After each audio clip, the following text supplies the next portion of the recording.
নমস্কার বন্ধুরা, ঐশীস কিচেনে সবাইকে জানাই স্বাগত। প্রতিদিনের মতো আজ আমি একটা নতুন রেসিপি নিয়ে চলে এসেছি। আজ আমি দেখাবো সুজির চমচম। আপনারা বাড়িতে এইভাবে সুজি দিয়ে মিষ্টি বানিয়ে দেখতে পারেন, দেখবেন খেতে কতটা সুস্বাদু হয়। বাড়ির সবাই আর বাইরে থেকে মিষ্টি চাইবে না, এটাই খেতে চাইবে। দেখুন, প্রথমে আমি গ্যাসে কড়া বসিয়ে দিয়ে দিলাম 1 টিস্পুন ঘি। ঘিটা গরম হয়ে গেলে এর মধ্যে দিয়ে দেব 1 কাপ সুজি।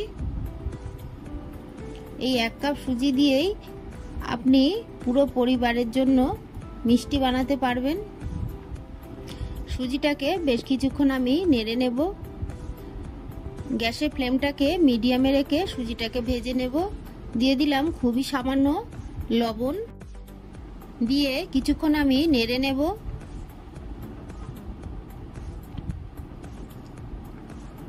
সুজিটাকে এমনভাবে ভাজতে হবে যেন সুজিটা সাদাই থাকে, গায়ে যেন লালচে কোনো ভাব না আসে। সুজিটাকে ভেজে নিয়েছি। যে কাপে আমি নিয়েছি সুজি, সেই কাপের ডবল মাপের আমি দিলাম লিকুইড দুধ। 100 গ্রাম আমি সুজি নিয়েছি আর দিয়েছি 200 গ্রাম লিকুইড দুধ। দেখুন, 100 গ্রামে আমি সুজি আর বড়টায় আমি দুধ নিয়েছি। বেশ কিছুক্ষণ ভালো করে নেড়ে নেব। এর মধ্যে আমি আরো হাফ কাপ দুধ দিয়ে দেব, মানে আরো 100 গ্রাম দুধ দিয়ে দেব। দিয়ে ভালো করে নেড়ে সুজিটাকে শুকনো করে নেব।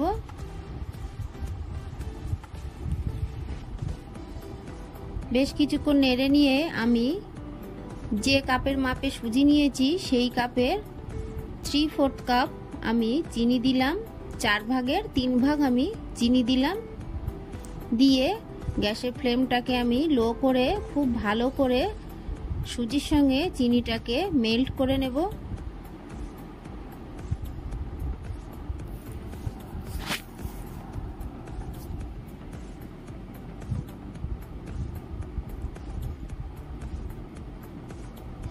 এইভাবে নেড়ে চেড়ে ভালো করে সুজিটাকে শুকনো করে নিতে হবে। কড়া দিয়ে যখন দেখবেন ছেড়ে আসছে সেই সময় নামিয়ে নেবেন। দেখুন, সুজির ডোটা আমার রেডি হয়ে গেছে। গ্যাসের ফ্লেমটাকে অফ করে দিয়েছি। এবার এই সুজিটাকে আমি ঠান্ডা করে নেব। এটাকে আমি অন্য পাত্রে তুলে নেব।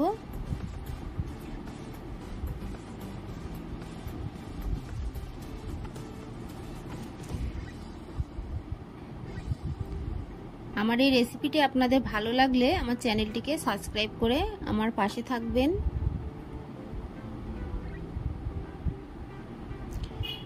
এটাকে আমি ঠান্ডা করে নেব, তবে খুব ঠান্ডা করব না, হালকা গরম থাকতে থাকতেই ভালো করে মেখে নেব।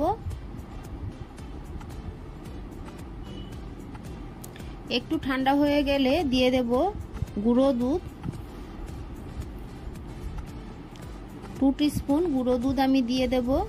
গুঁড়ো দুধ দিলে মিষ্টির স্বাদটা বেশি ভালো লাগবে, তবে আপনাদের হাতের কাছে না থাকলে অ্যাভয়েড করে দেবেন। হাতে একটু ঘি মাখিয়ে নিলাম, নিয়ে ভালো করে মেখে নেব। আমরা আটা ময়দা যেভাবে মাখি একটা ডো রেডি করে নেব, ঠিক সেইভাবেই। একটু গরম আছে, এই গরম অবস্থায় দেখুন ভালো করে আমি মেখে নিলাম। থালা দিয়ে দেখুন ছেড়ে আসছে।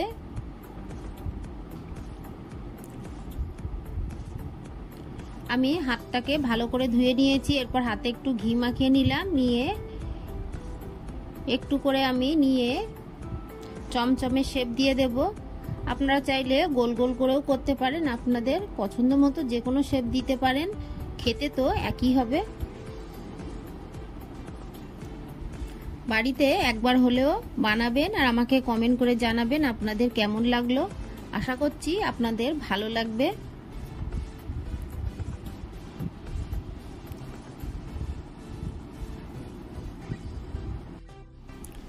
দেখুন, এইভাবে আমি সবগুলো বানিয়ে নেব। খেয়াল রাখবেন গায়ে কোথাও যেন ফেটে না যায়। গাটা পুরো সফট থাকবে, প্লেন থাকবে। এইভাবে আমি সবগুলো বানিয়ে নেব। দেখুন সবগুলো বানিয়ে নিয়েছি। এরপর গ্যাসে আমি একটা হাঁড়ি বসিয়ে দিয়ে তার মধ্যে কিছুটা জল দিয়েছি, এটাকে ফুটতে দেব। আর একটা ছিদ্রযুক্ত থালা নিলাম। এরপর একটা সাদা কাপড় আমি পেতে দিয়ে যে চমচমগুলো আমি বানিয়েছি ওইগুলোকে ভাপিয়ে নেব।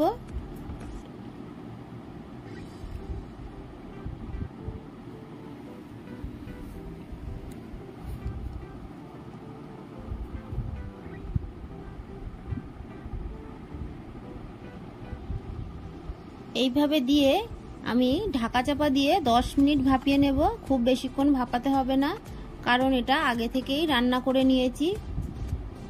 10 মিনিট পর আমি কিছুটা ঠান্ডা করে নেব। একটা থালায় দিয়ে দেব নারকেলের গুঁড়ো, শুকনো নারকেলের গুঁড়ো বা ডেসিকেটেড নারকেলের গুঁড়ো। আপনারা যে কোনো মুদির দোকানে বা অনলাইনে অর্ডার দিলে পেয়ে যাবেন। এর মধ্যে দিয়ে দেব গুঁড়ো দুধ। আপনারা অবশ্যই গুঁড়ো দুধ দেবেন, তাহলে খেতে অসাধারণ লাগবে, মুখে দিলেই মনে হবে অমৃত খাচ্ছি। আরও হাফ টিস্পুন গুঁড়ো দুধ আমি দিয়ে দিলাম।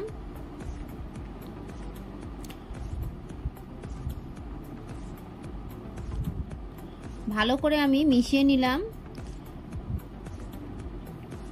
এরপর একটা করে চমচম আমি দিয়ে এই গুঁড়োটাকে মাখিয়ে নেব চমচমের গায়ে।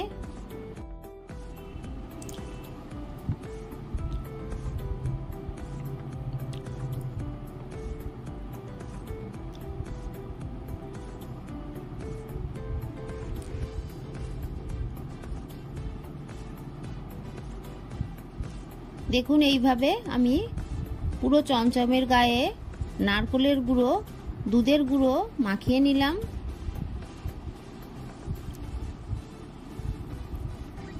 একইভাবে সবগুলোকে আমি তৈরি করে নেব। রেসিপিটি খুবই সহজ, তবে খেতে অসাধারণ লাগে। আপনারা বাড়িতে অবশ্যই বানাবেন। রেসিপিটি ভালো লাগলে আমার চ্যানেলটিকে সাবস্ক্রাইব করে আমার পাশে থাকবেন। কতটা নরম হয়েছে দেখুন, হাত দিলেই হাতটা বসে যাচ্ছে। আমি একটা চামচ দিয়ে আপনাদের কেটে দেখাচ্ছি। দেখুন কতটা নরম হয়েছে, আর খেতেও অসাধারণ হয়েছে। রেসিপিটি ভালো লাগলে একটা লাইক করতে ভুলবেন না। এইভাবে বাড়িতে বানাবেন আর আমাকে কমেন্ট করে জানাবেন। ভালো থাকবেন, সুস্থ থাকবেন।